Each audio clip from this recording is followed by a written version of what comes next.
Bonjour à tous, j'espère que vous allez bien. Bienvenue pour ce nouveau numéro de l'Exo de Colle, aujourd'hui numéro 140. Et ouais, encore une dizaine de plus de passés. Bla bla bla, je vais pas vous refaire le blabla que j'ai déjà fait lors du petit Exo de Colle numéro 140 qui devrait normalement précéder cette vidéo. Je vous mets le lien en description si vous ne l'avez pas vu. Durant les 5 premières minutes, je me permets de faire un discours assez long pour vous partager les sentiments qui me transcendent par le passage de cette dizaine.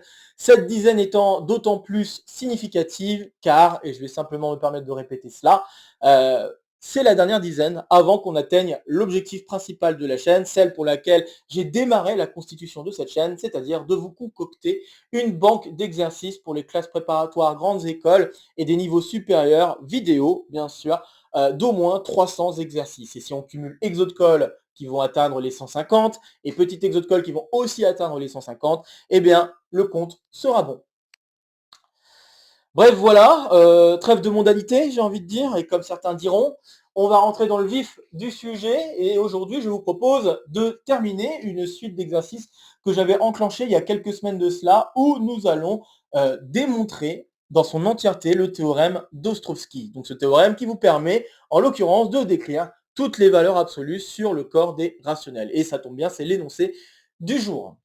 Alors avant de rentrer dans le détail des rappels et des différents résultats que nous avons besoin pour pouvoir attaquer cet exercice, je me permets de rappeler que cet exercice est un exercice qui m'avait été proposé par l'un d'entre vous. Vous allez voir le commentaire s'afficher en bas de l'écran. Donc merci à toi, toi qui m'avais proposé cet exercice et qui te reconnaîtra. Bien sûr, cet exercice, je ne pouvais pas le faire en une seule vidéo. Il y avait beaucoup trop de substance à amener et à proposer pour vous faire une version de résolution qui est atteignable en classe préparatoire.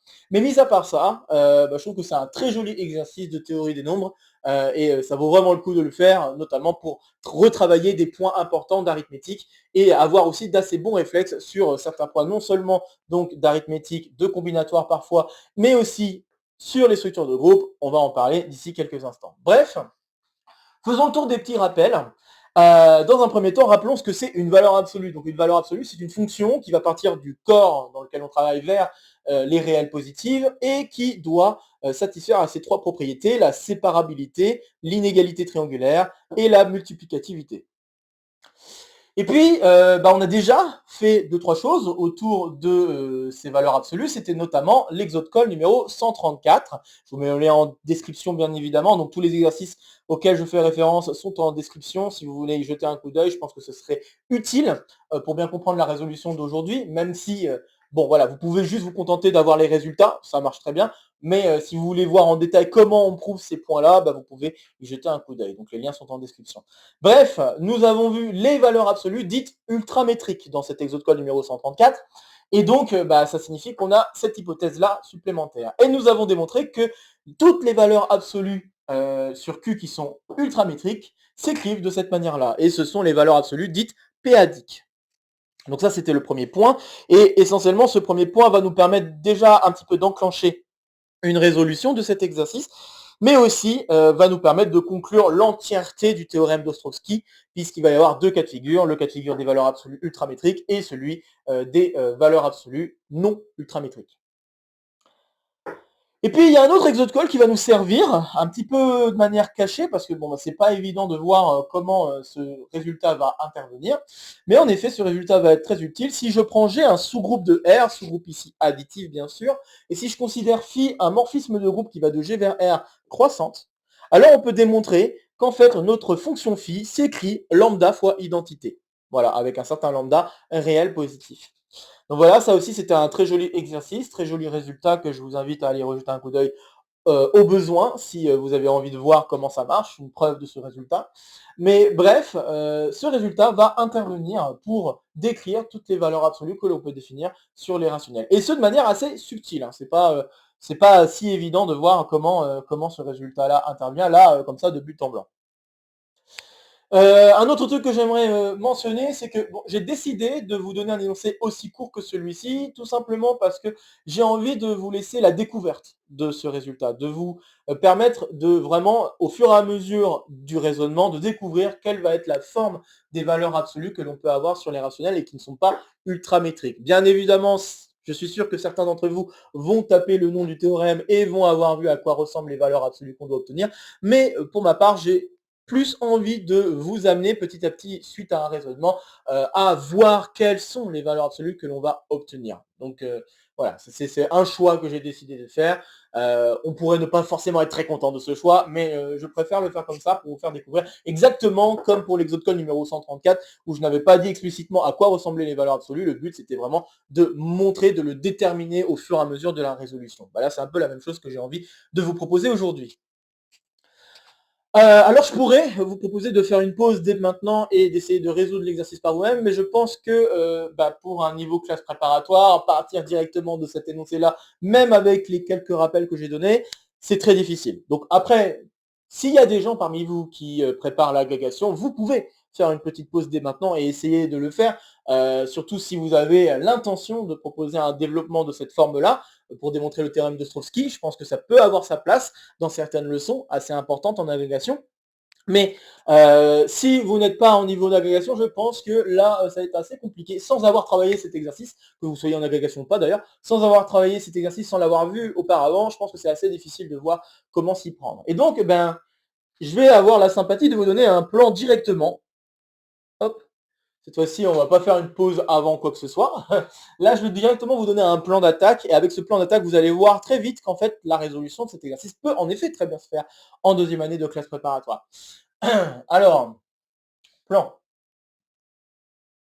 Alors, je vais quand même vous donner une indication par rapport à ce plan, ce qui va expliquer, ce qui va enclencher notre façon de raisonner. Alors, ce qui enclenche un petit peu notre façon de raisonner, c'est le fait d'avoir traité le cas ultramétrique. Si on regarde d'un petit peu plus près, et là ça demande d'avoir assez bien compris la preuve de ce résultat, si on a très bien si on a très bien compris la preuve de ce résultat-là, on pourrait constater qu'on a démontré aussi que une valeur mu est donc valeur absolue mu est ultramétrique, si et seulement si pour tout n entier naturel n supérieur ou égal à 2, on a mu n qui est inférieur ou égal à 1.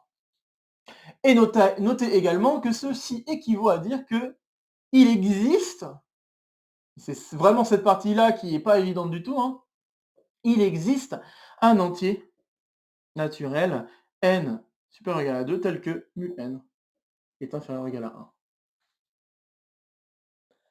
Voilà, donc c'est vraiment très fort comme équivalence. Si vous regardez de plus près la preuve que je vous ai proposée dans l'exode code numéro 134, notamment dans les 10-20 premières minutes, si vous regardez un peu plus près ce que j'ai fait, eh bien vous constaterez qu'en effet, on a démontré ça. Alors, ultramétrique implique ça, c'est pas si difficile à partir de la définition, et implique ça, bien sûr ça implique ça, c'est évident. Mais dans l'autre sens, vous partez de ça, et regardez la preuve que nous avons fait auparavant de ce résultat-là, que si on part d'un nombre premier qui vérifie cette propriété-là, alors on va avoir ultramétricité. Si vous regardez vraiment dans le détail, en effet, on va avoir une implication dans ce sens-là. Donc voilà, donc c'est quand même très étonnant, mais ceci nous donne une indication, parce que comme vous pouvez le constater, pour être ultramétrique, ça équivaut à dire que tous les entiers doivent être inférieurs ou égal à 1 en valeur absolue, et donc ça signifie que ça serait une bonne idée de supposer qu'il existe un entier pour lequel la valeur absolue est supérieure ou égale à 1. Et montrer, supérieur strict d'ailleurs, et montrer que par conséquent, tous les entiers plus grands que 2 vont avoir une valeur absolue qui est strictement plus grande que 1. Donc c'est ça que je vais vous proposer de faire. On va partir de l'hypothèse qu'il existe, alors je vais l'appeler B pour changer un petit peu, donc il existe B entier naturel non nul supérieur ou égal à 2, tel que mu de B est strictement plus grand que 1. Et ce que je vous propose, première étape, c'est de montrer que pour n'importe quel entier supérieur ou égal à 2, mu n est inférieur strict à 1. Supérieur strict à 1, pardon. Tac. Alors, vous pourriez me dire, ouais, on peut peut-être utiliser ça pour s'en sortir. Moi, ce que je vous propose, c'est plutôt de vraiment le faire explicitement. Je pense que ça peut être bien, sans passer par l'équivalence qui est ici. Donc, en gros, j'aimerais faire une résolution qui ne dépend pas de la résolution du cas ultramétrique. Enfin, en tout cas, pas trop. Et donc, pour cela, je vais vous proposer une petite indication en pensant à écrire n dans la base donnée par un entier A supérieur ou égal à 2. Donc voilà l'indication. Et c'est assez étonnant d'ailleurs, hein, il n'y a pas forcément beaucoup d'exercices dans lesquels on doit utiliser des écritures dans des bases d'autres entiers pour pouvoir conclure dans les résolutions d'exercices là usuelles, je pense, en classe préparatoire. Là, je trouve que cet exercice est vachement cool, notamment pour ça. Puisque pour cette partie-là, si je veux essayer de vous donner une preuve qui n'utilise absolument pas le côté ultramétrique déjà traité, eh bien, on peut passer par cette façon de faire, cette écriture d'un entier par une base, par rapport à une base donnée par un entier. Donc c'est vraiment, voilà, je trouve ça vachement amusant. Donc j'aimerais vous partager cette façon-là de résoudre. Donc ça, c'était le premier point. Le deuxième point qu'on va ensuite étudier, c'est la chose suivante. On va montrer que pour n'importe quel x rationnel compris entre 0 et 1 strictement, mu de x est inférieur strict à 1.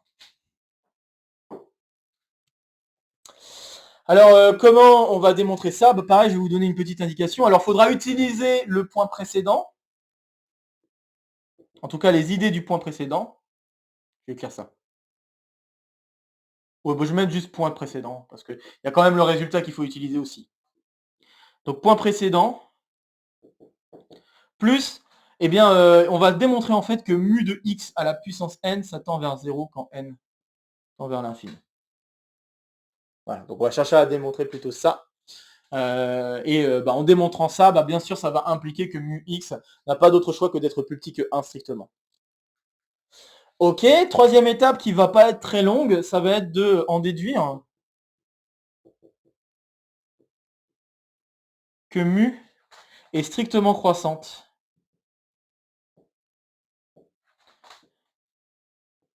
sur Q plus étoile. Ok, quatrième point. Alors là, le quatrième point, c'est vraiment de l'apport et il faut vraiment y penser. Je pense que ça, c'est la partie très difficile auquel un élève de classe préparatoire ne serait absolument pas habitué. Donc c'est pour ça que j'ai vraiment décidé de lancer le plan. Déjà, rien que le début, de penser à utiliser la preuve du résultat précédent, ça va pas venir comme ça si on l'a pas fait avant, ce type d'exercice. Mais là, vraiment, le point que je vais amener, c'est pas un truc si facile à apporter par un étudiant lambda. Donc là, si je vous donne juste le début, je pense que ça devrait vous aider. Si je dis, je considère G comme étant log, donc là c'est le log dixième, hein, j'entends bien, de Q plus étoile. Si je considère phi le morphisme qui a T associe log de mu de 10 puissance T, tac, tac. Donc si je considère ces deux choses-là, cette fonction-là qui va partir de G pour aller vers des valeurs réelles, je demande à montrer que d'une part G est un sous-groupe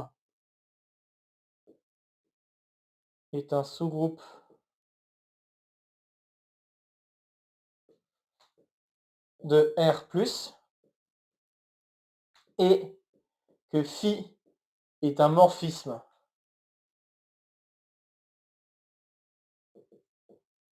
de groupe strictement croissante.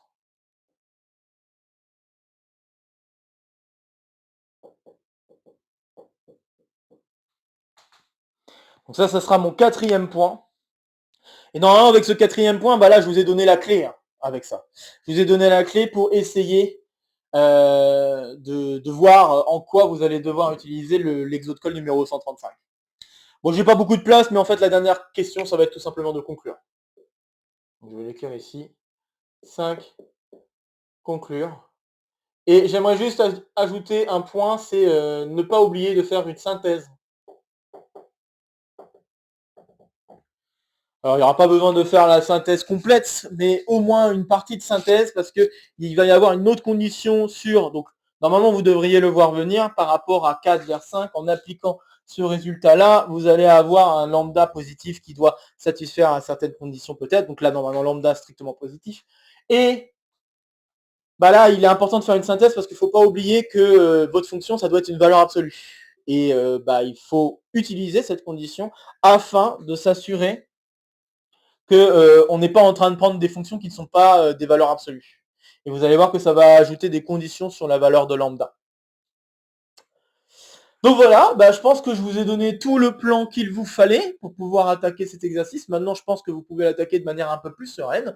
Je vais vous inviter alors à faire à nouveau une pause sur la vidéo pour essayer de résoudre l'exercice par vous-même.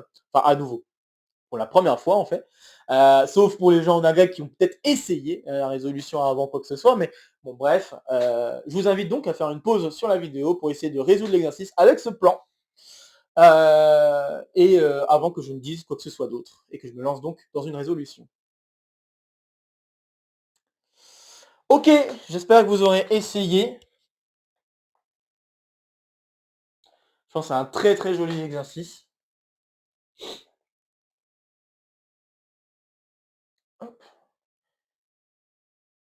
N'hésitez pas à faire demi-tour sur la vidéo, etc. Bien sûr, c'est fait pour ça. Alors je vais effacer ma motivation. On l'a en tête. Hop. Tac. Et cela permettra de dire qu'on a traité tous les cas de figure, donc c'est-à-dire les valeurs absolues non ultramétriques et les valeurs absolues ultramétriques. Donc, résolution.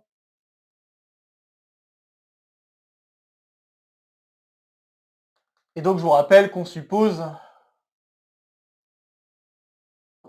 qu'il existe B entier naturel, non nul, B supérieur ou égal à 2, tel que mu de B est A est supérieur strict à 1.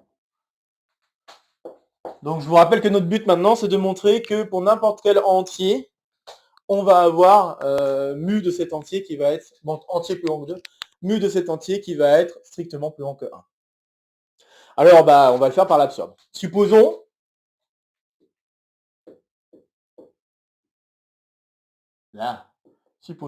que il existe un entier A tel que A est supérieur ou égal à 2, mais sa valeur absolue est inférieure ou égale à 1. Alors là, pour le coup, je vais quand même traiter deux cas à part. Je vais d'abord traiter le cas inférieur strict à 1, puis le cas inférieur ou égal à 1. Alors je suis en train de me dire, est-ce que je pourrais pas traiter les deux en même temps? Ouais, je pourrais peut-être traiter les deux. Ouais, bon, je vais traiter l'un puis l'autre, et vous allez voir qu'en fait, il y en a un des deux qui est plus simple que l'autre, mais on peut peut-être, on pourrait rassembler les deux cas de figure. Bon, je vais dire inférieur ou égal à 1, allez. Hop. On va dire inférieur ou égal à 1. Ce sera beaucoup mieux comme ça. Donc supposons que mu A est inférieur ou égal à 1. Très bien. Alors, comme j'ai dit, je vais utiliser l'écriture de n'importe quel entier en base A. Donc si je considère maintenant soit n un entier naturel non nul, et ici je le suppose supérieur ou égal à 2, on a l'écriture suivante, n, qui s'écrit comme somme pour k allant de 1 à ln, d'ailleurs k allant de 0 à ln plutôt, de rk a puissance k. Donc avec ln qui va valoir la partie entière du logarithme, donc là du ln, mais c'est le logarithme de base a, pardon, donc log a de n, on a ça, et puis on a quoi? On a les rk qui sont censés être des restes de division euclidienne, donc qui vont de 0 jusqu'à a strictement. Ok, alors maintenant ce que j'ai très envie de faire, c'est de voir qu'est-ce qui se passe en appliquant mu à ce truc-là. Et c'est parti. Donc si je regarde maintenant mu de n, je vais utiliser tout de suite inégalité triangulaire plus multiplicativité. Et ça me permet de faire rentrer le mu dans la somme et d'avoir par multiplicativité mu de rk fois mu de a à la puissance k. Donc je me retrouve avec ça, super. Alors après, les mu de a à la puissance k, comme mu de a est plus petit ou égal à 1, au pire ça peut être égal à 1. Donc ok, très bien. Et les rk, au pire du pire, ça peut être égal à a-1. D'accord? Donc je rappelle que mu de, c'est pas très difficile à démontrer, mu de m, c'est toujours inférieur ou égal à m, et ça c'est par inégalité triangulaire, et si vous voulez l'écrire proprement, c'est une récurrence évidente. Voilà, ça fait partie des petites propriétés que j'avais citées d'ailleurs dans l'exode call numéro 134. On a ça, et puis mu de A puissance k est inférieur ou égal à 1 puissance k. Voilà. Donc en utilisant ça, bah, ça je vais pouvoir dire que c'est inférieur ou égal à bah, finalement A moins 1 fois une somme de 1, et cette somme de 1 elle va de 0 à ln. Donc bah, je me retrouve alors avec ln. Donc ln, je vais carrément écrire ce que c'était. Partie entière de log A de n, c'est ça, plus 1. Voilà, très bien. Ok, alors en voyant ça, alors c'est pour ça que je voulais à la base traiter le cas inférieur strict à 1 par rapport à inférieur ou égal à 1, parce que si j'avais fait inférieur strict à 1, j'aurais pu utiliser le fait que mu a à la puissance k, la série des mu a à la puissance k converge, et dire bah en fait je vais pouvoir majorer cette série par la somme que j'ai là, par la série entière, enfin la série toute entière jusqu'à l'infini, et cette série entière elle converge, donc je vais pouvoir écrire 1 sur 1 moins mu a, j'aurai une borne assez aisément, et après j'aurais remplacé n par les puissances de b, ce qui m'amènerait à une contradiction, puisque mu de b à la puissance quelque chose, ça va tendre vers l'infini si cette puissance tend vers l'infini. Ce qui serait une contradiction par rapport à la majoration. Là, c'est un tout petit peu moins évident à voir directement, mais l'idée, c'est la même. En fait, on va utiliser ici n, on va remplacer n par b puissance quelque chose. Je ne sais pas, il faut choisir une lettre, donc disons b puissance t. J'ai envie de peut-être mettre b puissance t. Donc si je fais mu de b puissance t, c'est la même chose que mu de b, le tout à la puissance t, et ça je sais que ça tend vers plus infini. Et de l'autre côté, bah, je vais avoir un log a de b puissance t, et le b puissance t, bah, je vais pouvoir le sortir. Et l'idée, ça va être de diviser le tout par t. Et si je fais ça, bah, vous allez voir, on peut utiliser un théorème de comparaison pour conclure. Voilà.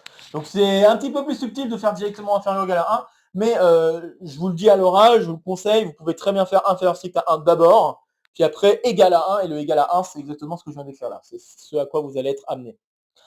Bref, bon là en faisant inférieur ou égal à 1, je peux tout de suite traiter ce cas-là.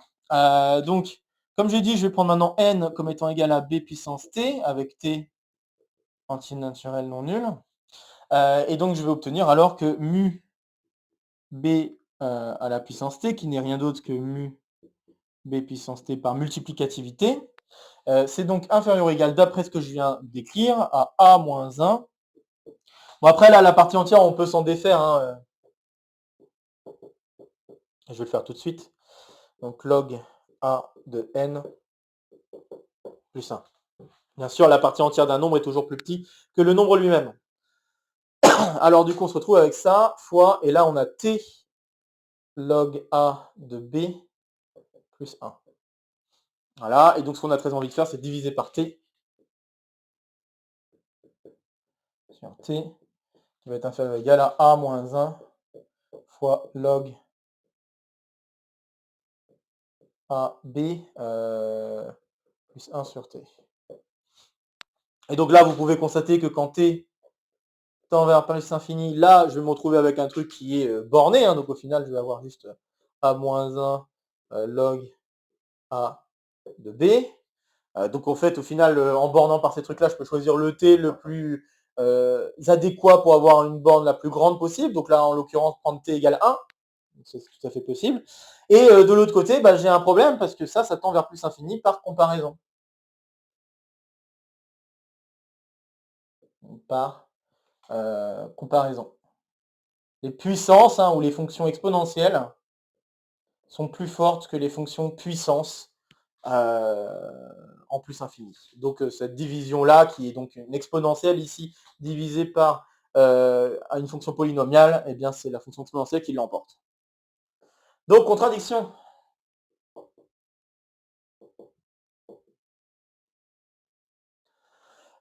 Et donc c'est gagné, on vient de démontrer que pour n'importe quel a entier naturel non nul a plus grand que 2, on va avoir mu a qui est strictement plus grand que 1.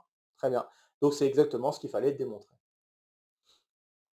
Ok, j'espère que ça a été clair. N'hésitez pas à faire des pauses, à faire demi-tour sur la vidéo s'il y a besoin de relire certains points de cette preuve. Hop. Tac. Et donc maintenant, l'hypothèse que nous avons, ça devient pour tout n entier naturel non nul, n supérieur ou égal à 2. Ouais, bon, je vais garder n, hein, tant pis. Ouais, je vais garder n. Ouais, je vais mettre m plutôt. J'ai envie de mettre n pour la puissance quand même de tantôt. Donc m, on a mu m qui est supérieur strict à 1. Donc c'est même plus une hypothèse, on a ça maintenant. D'accord. En partant de l'autre hypothèse où on avait l'existence d'un élément tel que mu de cet élément est plus grand strict à 1. Bon alors maintenant, deuxième étape. Donc deuxième étape, il faut montrer que si je prends un x compris entre 0 et 1 rationnel, sa valeur absolue est inférieure strict à 1. Et je vous ai donné comme indication qu'il faut essayer d'utiliser ce qui a été fait précédemment, plus chercher à montrer plutôt que mu de x à la puissance n, ça tend vers 0 quand n tend vers l'infini. Très bien, alors on est parti, je prends x, un rationnel compris entre 0 et 1. Ok. Alors comme c'est un rationnel, je peux me permettre de l'écrire u sur v. Et là, c'est un rationnel en plus positif, tout ça, tout ça. Donc, je peux supposer qu'on a 1 inférieur ou égal à u inférieur strict à v, étant donné que on veut que ça soit compris entre 0 et 1 strictement. Donc, forcément, v doit être plus grand strict que u. Ça, je pense que c'est assez clair. Très bien. Et puis, donc ça, c'est une première chose. Et puis, une deuxième chose, mais elle ne va pas être très utile, je vais quand même le dire. On pourrait supposer que u et v sont premiers entre eux. Donc, le PGCD de u et v est égal à 1. Alors, un truc que j'ai très très très envie d'utiliser, puisque comme j'ai dit, mon objectif, que je vais réécrire, c'est de montrer que mu de x à la puissance n, ça tend vers 0 quand n tend vers l'infini. Et pour l'instant, ce qu'on sait, c'est que x à la puissance n, qui est rien d'autre, notez-le, on a ça, ok. Pour l'instant, tout ce qu'on a, c'est que x à la puissance n, ça tend vers 0 quand n tend vers l'infini. Donc, vraisemblablement, je vais chercher à utiliser cette hypothèse-là pour arriver à la conclusion que je souhaite.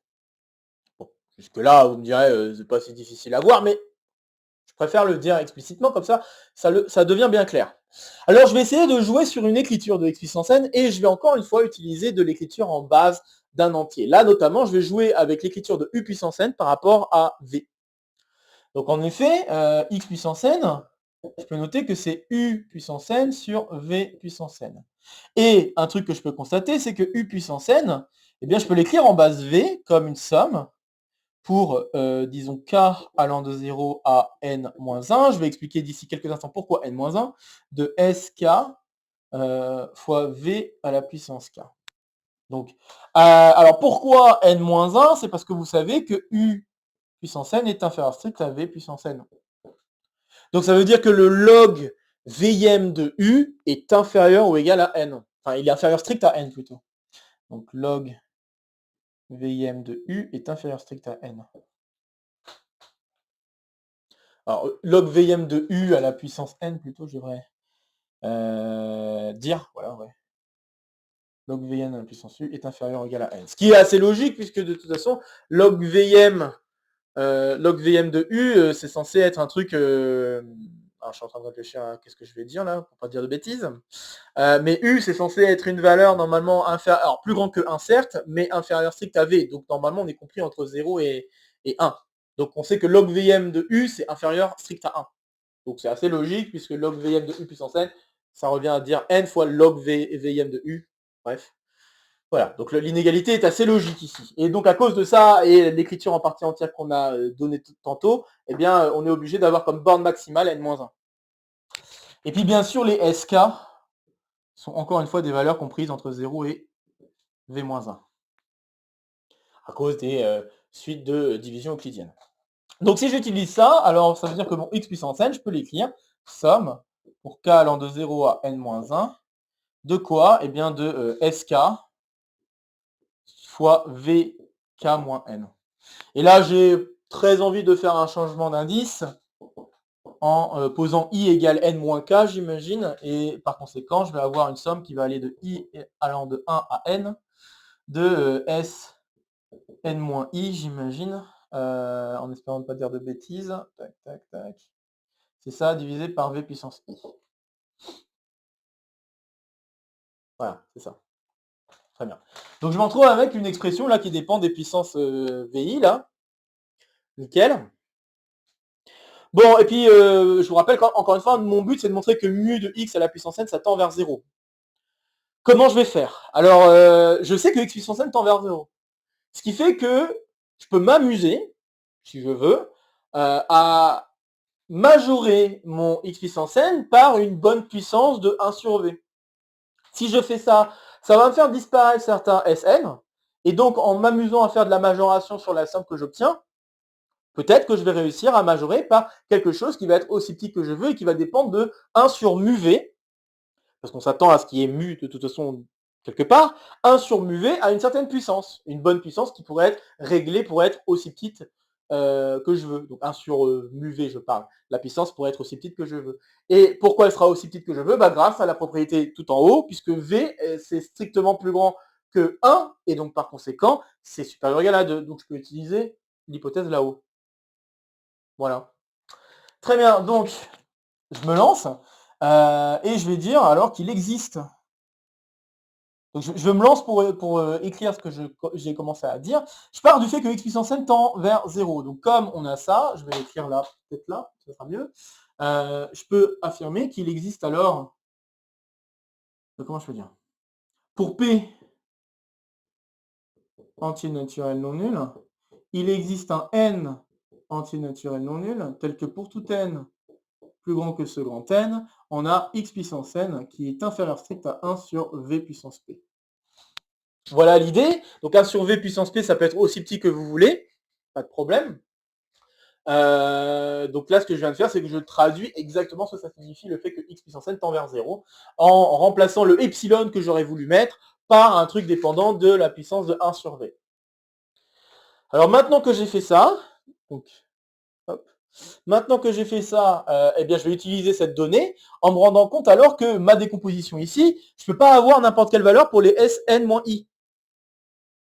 Vous pouvez constater alors que les Sn-i vont valoir 0 tant que i n'est pas égal à p. Donc c'est-à-dire tant que i n'est pas plus petit, n'est pas plus grand que n'est pas plus grand strict à p. Donc à cause de cette condition, je peux affirmer que Sn, qui est pour i égale, que je fasse pas de bêtises. Alors Sn-1 d'ailleurs, qui est pour i égale 1, jusqu'à Sn-p, valent tous 0. Parce que tous ces Sn-i sont censés être des entiers positifs, et votre somme, c'est une somme d'entiers positifs, donc évidemment, si l'un de ces Si était non nul, vous vous retrouverez tout de suite avec x puissance n qui est plus grand plus grand ou égal à 1 sur v puissance p. Donc, il faut automatiquement que ces trucs-là soient satisfaits. Maintenant, ça veut dire alors que si je m'amuse à regarder mon x puissance n, je peux le réécrire comme somme pour i allant de p plus 1 à n des Sn-i sur vi. Bon, très bien. Et maintenant, j'applique mu. Mu de x à la puissance n, qui n'est rien d'autre aussi que mu de x à la puissance n. C'est inférieur ou égal, et encore une fois, je joue sur l'inégalité triangulaire plus la multiplicativité. Et j'obtiens inférieur ou égal à la somme pour i allant de p plus 1 à n. De quoi? Eh bien, de mu de Sn-i fois 1 sur mu de v à la puissance, que je fasse pas de bêtises, je réfléchis juste 2 secondes pour pas faire de bêtises. 1 sur mu v, donc ouais, bien sûr, multiplicativité, donc ça marche pour le produit, mais ça marche aussi pour une fraction, hein. Je pense que ça devrait être assez clair, pour une division. Donc tout va bien pour cette écriture, il n'y a pas de problème. Le tout à la puissance i. Voilà, c'est ça que je veux. Très bien. Alors maintenant, les Sn-i, je sais que c'était compris entre, je l'ai écrit où, tac, tac, là, entre 0 et v-1, et bon là je l'ai effacé, mes propriétés de base, mu de m est inférieur ou égal à m, donc je peux écrire que ceci est inférieur ou égal à v-1 fois la somme. Et là, 1 sur mu v, comme mu v est plus grand que 1 strictement, puisque v est plus grand que 2, je conclus que ça c'est une série convergente. Donc je peux majorer par la série complète, somme pour i allant de p plus 1 à n, à l'infini, pardon, je vais mettre infini maintenant, de 1 sur mu v, le tout à la puissance i. Donc ça vient du fait que mu v est plus grand strict à 1 pour v plus grand ou égal à 2. Et donc après, on peut utiliser la formule classique pour calculer ces séries, et on se retrouve alors avec quoi? Eh bien, on se retrouve avec, alors, qu'on ne fasse pas de bêtises, inférieur ou égal à v-1 fois quoi? Fois 1 sur mu v à la puissance p plus 1, et puis on va avoir 1 sur 1 moins, alors que je fasse pas de bêtises, parce que là je suis parti pour faire une bêtise, 1 sur mu v. Je pense que c'est ça qu'il faut que j'écrive. Très bien. Et donc là, je vais avoir très envie de multiplier par mu v tout ce que je viens d'écrire. Je vais effacer un petit peu ce que j'ai. Peut-être pas tout parce que... Ouais, je vais effacer juste en haut là. Peut-être pas tout parce que j'aimerais vous montrer en quoi on peut conclure grâce à l'inégalité qu'on va avoir obtenue. Tac, tac, tac. Et donc, j'obtiens que que mu de x à la puissance n, c'est inférieur ou égal à v-1 fois mu v divisé par... Ouais, le fois mu v, je peux peut-être le simplifier, donc je vais peut-être le simplifier. En v-1, j'essaie de faire attention à ne pas faire de bêtises. Ouais, je pense que c'est bon là. Le mu v que j'aurais multiplié, je vais le simplifier, donc du coup ça va faire mu v à la puissance p en bas. C'est ça. Fois mu v-1. Et là, constatez une chose, c'est que plus p est grand, plus ce truc-là va se rapprocher de 0. Donc le truc que je viens d'obtenir là tend vers 0 quand p tend vers l'infini. Je pense que c'est assez clair. Et donc ça veut dire qu'on peut reprendre tout le raisonnement en faisant intervenir le epsilon qu'on veut. Donc on veut essayer de montrer, si on utilise la partie epsilon, on veut essayer de montrer que pour n'importe quel epsilon, il existe un entier tel que pour tout n plus grand que cet entier, nous avons mu de x à la puissance n qui est plus petit que epsilon. Et bien si on choisit, donc si on partait du fait, on prend un p entier naturel, alors je vais peut-être faire plutôt dans le bon sens. Je prends epsilon positif. Donc je vais écrire reprendre. En disant epsilon positif fixé, je prends donc soit P entier naturel non nul tel que l'expression qui est au-dessus, donc V-1 sur mu de V puissance P, mu de V-1, ça c'est inférieur à epsilon, ou inférieur ou égal, peu importe, à epsilon. Ça c'est possible parce que ce truc-là tend vers 0. Ok, on fait ça. Et puis après, pour l'entier, une fois qu'on a choisi P, et maintenant on peut y aller. On peut repartir ici en disant x puissance n tend vers 0. Donc pour le P entier naturel qu'on a choisi, il existe un grand N tel qu'on a ça.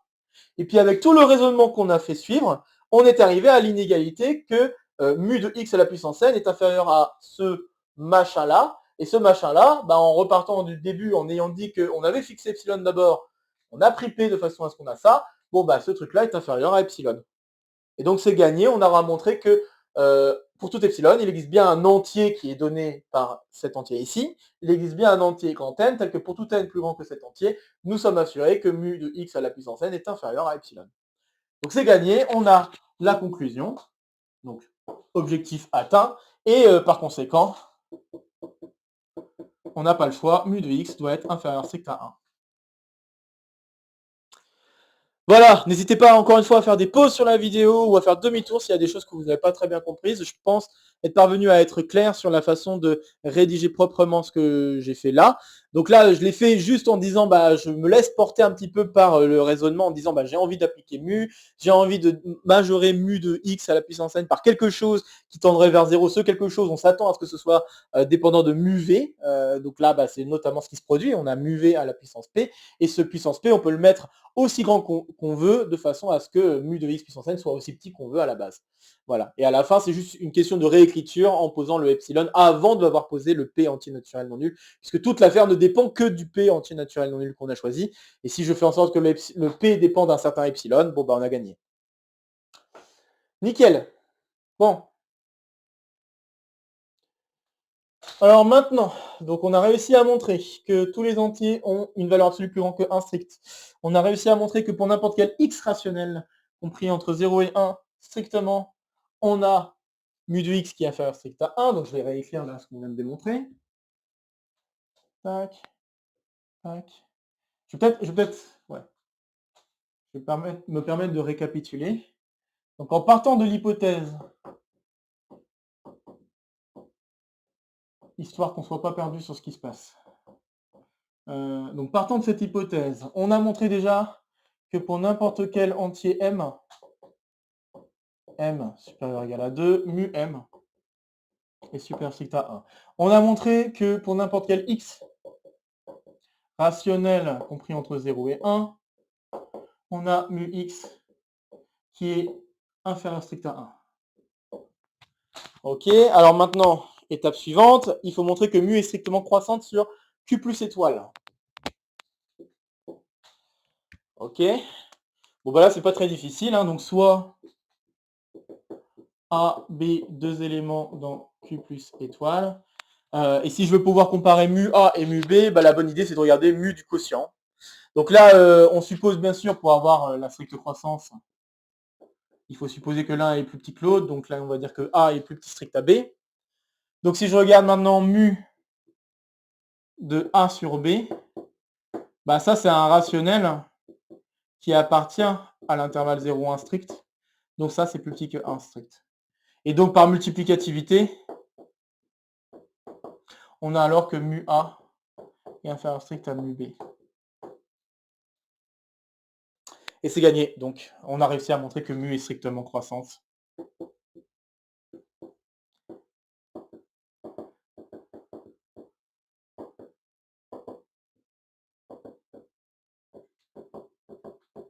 Sur Q plus étoile.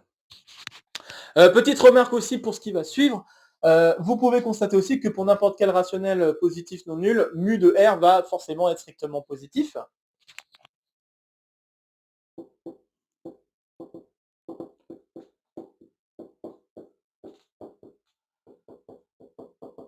Par séparabilité.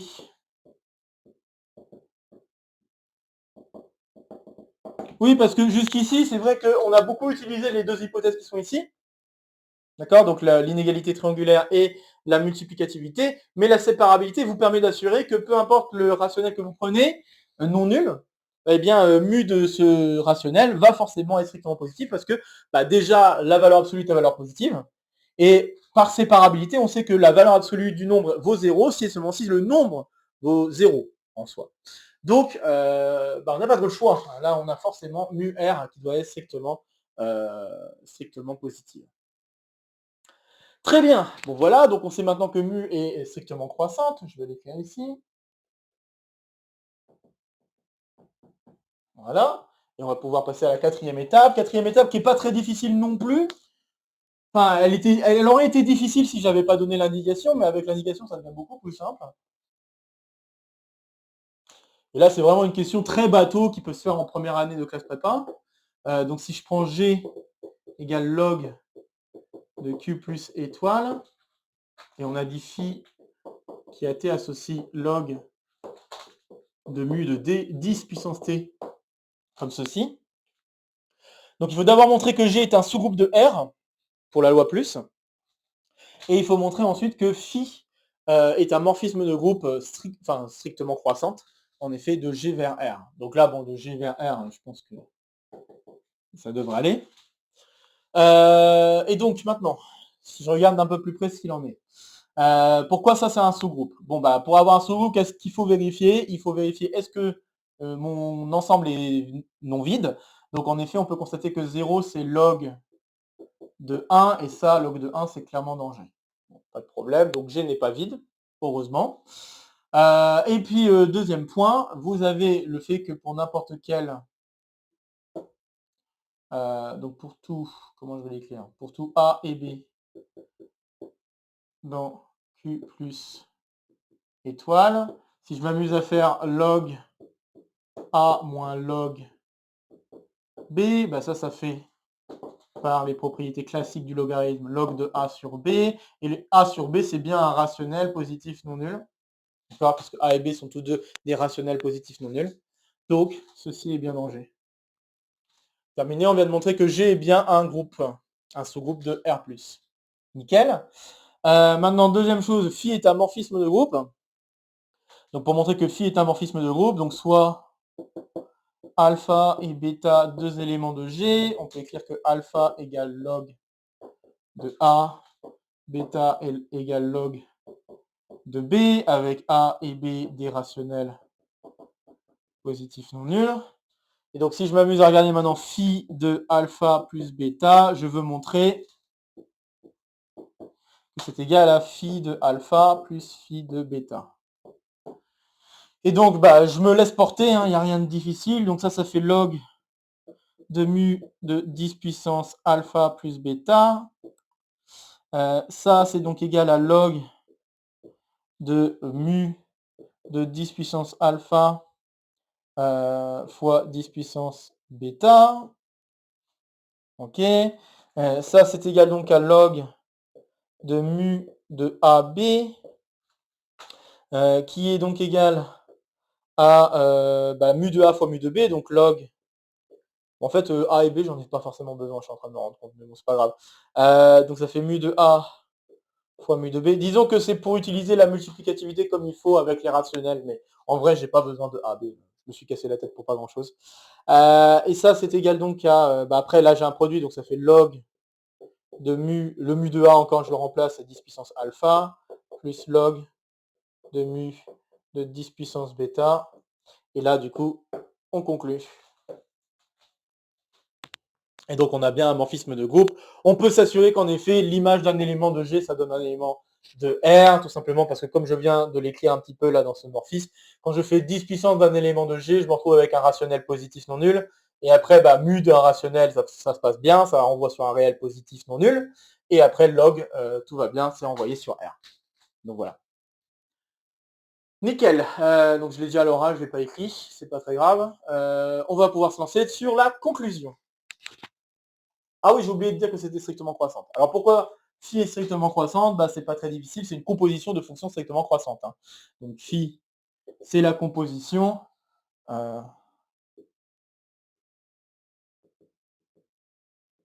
Donc c'est la composition de d'abord la fonction qui a t associe 10 puissance t, la fonction qui a a associe mu de a, et la fonction qui a x associe log de x. Toutes ces fonctions-là sont strictement croissantes sur leur domaine.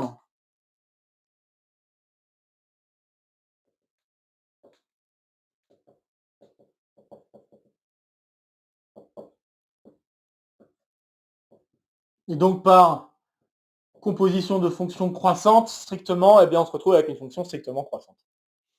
Voilà. Maintenant on peut conclure. Encore une fois, n'hésitez pas à faire des pauses si besoin.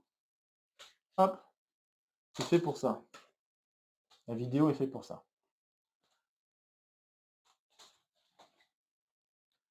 Alors, c'est là où on va utiliser le résultat de l'exotocole numéro 135 pour pouvoir expliciter à quoi ressemble notre fonction phi.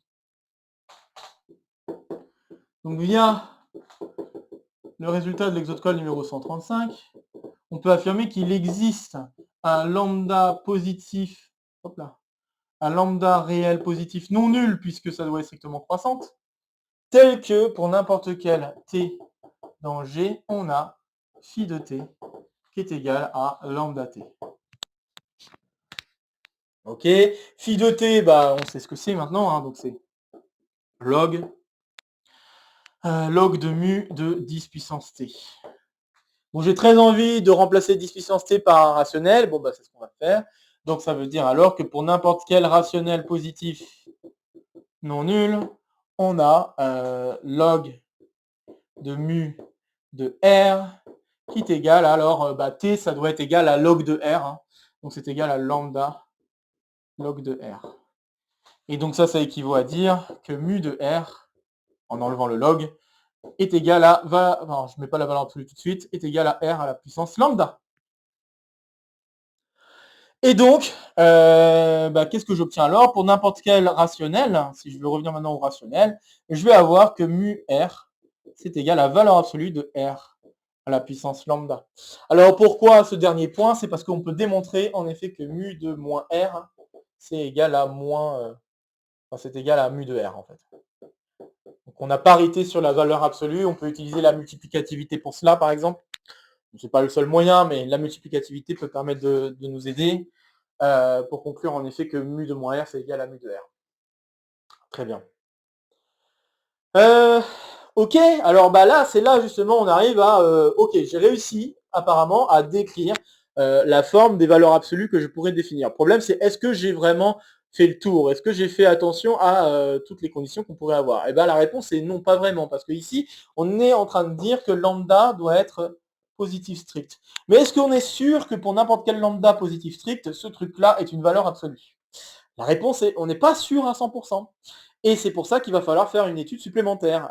Alors, pour cette expression, c'est assez clair qu'on a la séparabilité, c'est assez clair qu'on a la multiplicativité, mais on n'a pas nécessairement l'inégalité triangulaire. Alors, écrivons à quoi ressemble l'inégalité triangulaire, et lançons-nous donc sur la synthèse. Tac. Donc si j'écris l'inégalité triangulaire, je dois avoir valeur absolue de a plus b à la puissance lambda, qui doit être inférieure ou égale à valeur absolue de a à la puissance lambda, plus valeur absolue de b à la puissance lambda. Bon, vous pouvez constater, quitte à diviser par la valeur absolue de b, que ceci, c'est la même chose que de regarder a sur b plus 1, inférieur ou égal à valeur absolue de a sur b lambda, plus valeur absolue de 1, donc là, ça fait 1, juste 1 puissance lambda. Ok, donc quitte à diviser par b pour q plus étoile, il suffit de regarder dans Q plus étoile en fait pour conclure. En regardant sur Q plus étoile, il suffit juste de démontrer cette inégalité-là. Et cette inégalité-là, vous voyez qu'il y a une petite inégalité qui va intervenir, c'est l'inégalité triangulaire. On pourrait très bien faire intervenir l'inégalité triangulaire ici. Je vais y arriver. Sachant que A sur B, si c'est A sur B est positif, la valeur absolue est égale à 1 au nombre. Donc là, on va se retrouver avec la valeur absolue de A sur B plus 1 à la puissance lambda. Et la question c'est, est-ce que ça est satisfait, notamment pour A sur B positif. Puisque là, cette égalité, comme j'ai dit, est valide si A sur B est positif. Voilà. Donc là, oui, j'ai mis rationnel, je peux juste mettre rationnel. À la rigueur, juste rationnel non nul suffit, parce que si l'un des deux est nul, c'est terminé, hein, l'inégalité est évidente. Donc là, il faut supposer que les deux sont non nuls pour pouvoir avancer. Bref. Donc là, ce qui semble être une bonne idée, c'est d'essayer de voir à quelles conditions est-ce qu'on a l'inégalité qui est ici. Et on va faire ça vite fait, et vous allez voir que ça va ajouter une condition supplémentaire sur le lambda. Hop. Ok, alors donc nous, ce qu'on veut, c'est voir t plus 1 à la puissance lambda inférieur ou égal à t puissance lambda plus 1. Et quitte à faire les choses convenablement, on va s'amuser à regarder pour t réel positif. Ok, donc on va avoir cette inégalité-là. Alors, je vais considérer une fonction, soit psi de t égale, comme on fait d'habitude quand on veut étudier les inégalités, hein, ça, moins t puissance lambda moins 1. Je veux démontrer que psi de t va être négatif, hein, donc j'ai envie que psi de t soit négatif. Très bien, donc je vais regarder la dérivée, je pense que ça va tomber sous le sens. Lambda est strictement positif, donc on a dérivabilité, pas sur R, hein, bien sûr, ni sur R+, ça va être sur R plus étoile. Et ça va être suffisant hein, de regarder le signe de la dérivée sur R plus étoile. Donc là, si je regarde la dérivée sur R plus étoile, j'obtiens quoi? J'obtiens lambda fois t plus 1 à la puissance lambda moins 1, moins t à la puissance lambda moins 1. Et si je divise par t, je vais obtenir ceci, donc lambda fois t plus 1 sur t à la puissance lambda moins 1, moins 1. Et là, on peut constater un truc, c'est que si lambda, et j'ai oublié de mettre le t en facteur, excusez-moi, je vais le mettre en facteur, lambda, t puissance lambda moins 1. Là, ce que vous pouvez constater, c'est que si lambda est plus grand que 1, Vous vous retrouvez soit avec psi qui est constante, donc on va avoir égalité tout le temps, ce qui devrait être assez rassurant. Mais surtout si lambda est strictement plus grand que 1, eh bien ce truc-là est strictement plus grand que 1 ici. Donc ce truc-là est plus grand strict à 1. Et par conséquent, ça c'est positif. Donc ça veut dire que psi' serait croissante. Et si psi' est croissante, si psi' est positif, ça veut dire que psi est croissante. Si psi est croissante, ça veut dire que ce truc-là est toujours positif, c'est toujours plus grand que psi de 0. Donc contradiction par rapport à ce qu'on voudrait obtenir. Donc si on a ça, alors psi' est positive, et donc ça veut dire que psi est croissante, strictement positive, et croissante stricte. Et donc ça veut dire alors que psi de t est supérieur strict à, est inférieur, supérieur strict à psi de 0. Mais du coup, ça voudrait dire alors que t plus 1 à la puissance lambda est supérieur strict à t puissance lambda plus 1, ce qui n'est pas du tout ce qu'on veut. Donc une autre condition qui a l'air de se dessiner, c'est de prendre lambda inférieur strict à 1. Et si je prends lambda inférieur strict à 1, ou inférieur ou égal, parce que bon là je ne vais pas prendre le cas égal, mais si je prends inférieur ou égal à 1, là, ou inférieur strict à 1, là je vais pouvoir assurer que psi' est négative. Et donc, psi strictement décroissante, et donc ça veut dire que psi de t est inférieur ou égal à psi de 0. Donc, on va mettre égal ici. Est inférieur ou égal à psi de 0, et donc je peux réécrire, on a alors t plus 1 à la puissance lambda qui est inférieur ou égal à t puissance lambda plus 1. Et donc voilà une condition qui ressort, c'est que lambda doit être compris entre 0, 0 non pris peut-être, de préférence 0 non pris vers 1, qui peut être pris. Voilà. Et donc on a notre conclusion. Et maintenant je vais me permettre de faire la conclusion et donc énoncer le théorème d'Ostrowski pour conclure. Après, n'hésitez pas à faire des pauses au besoin. Je répète que l'inégalité qu'on a étudiée permettait vraiment de conclure tout le truc, puisque la valeur absolue de moins R, c'est égal à la valeur absolue de R, et donc tout peut se ramener à regarder dans R+, ou dans Q plus étoile, et donc voilà ce qu'on a démontré, c'est que l'inégalité que l'on voulait est satisfaite si et seulement si lambda est finalement compris entre 0 et 1. Donc voilà, conclusion. C'est que mu est valeur absolue sur Q, ou de Q, si et seulement si, donc ça c'est le théorème d'Ostrowski, soit mu n'est pas je vais y arriver, soit mu n'est pas ultramétrique, ce qui équivaut à dire qu'il existe B entier naturel non nul, B supérieur ou égal à 2 tel que mu B est plus grand strict à 1. Et donc dans un tel cas, nous avons alors que mu de R est égal à la valeur absolue de R puissance lambda avec lambda, une valeur comprise entre 0 et 1. Sinon, mu est ultramétrique,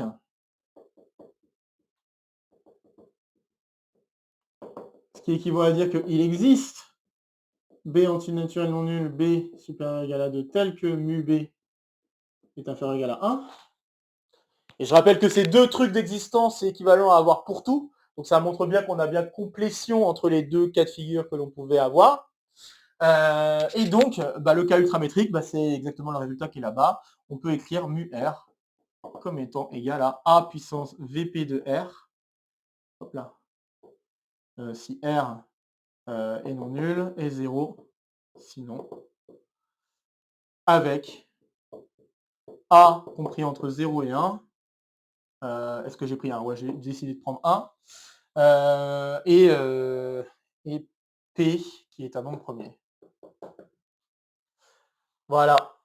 Donc on a la valeur absolue triviale qui est comptée comme ultramétrique, mais qui pourrait éventuellement être comptée comme le cas non ultramétrique en prenant lambda égale 0, mais en complétant avec le cas spécial mu de 0 égale 0. Bon, ça pourrait être une espèce de limite quand lambda tend vers 0 ici.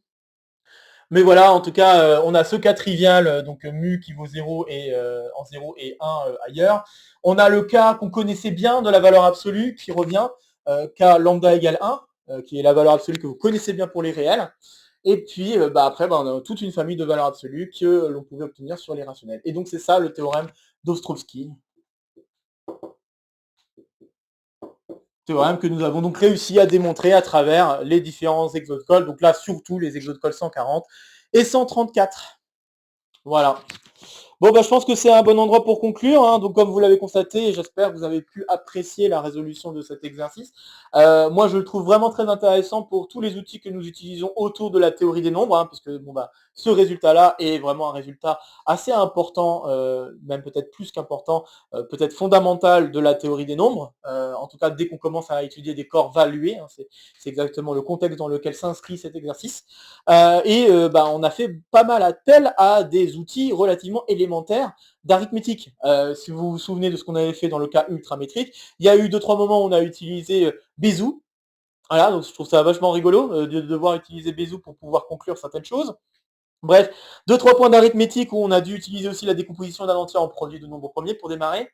Bref, pas mal de petits trucs un peu assez élémentaires en fait d'arithmétique, mais qui sont cruciaux pour arriver au résultat que l'on souhaite. Et là, c'est un peu pareil, on a dû utiliser l'écriture d'un entier par rapport à une base donnée par un autre entier.